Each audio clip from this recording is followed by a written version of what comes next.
ما تيجوا نعرف ازاي نقول كلمة أرض بالإنجليزي.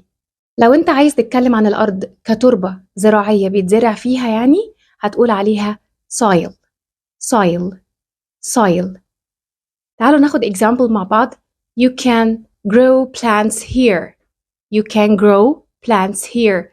It's a fertile soil or it's a fertile soil. يعني دي أرض خصبة أو تربة خصبة. soil soil. لو عايز تتكلم بقى عن الأرض على إنها اليابسة اللي هي عكس البحر، الأرض اللي هو البر يعني، هنقول عليها land land land. تعالوا ناخد example مع بعض. The sailor could reach the land. The sailor could reach the land. يعني البحار قدر يوصل لليابسة أو للأرض. لو عاوز تتكلم عن الأرض على إنها كوكب الأرض هنقول earth earth earth.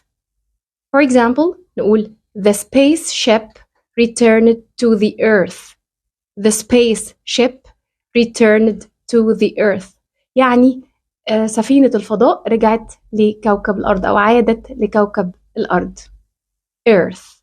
ولو عاوز تتكلم عن الأرض كأرض اللي احنا بنمشي عليها، أرض اللي في الشارع والكلام ده، أو أرضية علمية هنقول عليها ground ground ground. تعالوا نشوف example مع بعض. The woman felt unwell. The woman felt unwell and she sat on the ground. الست حست ان هي يعني تعبانة او مش مظبوطة وقعدت على الارض. ground ground.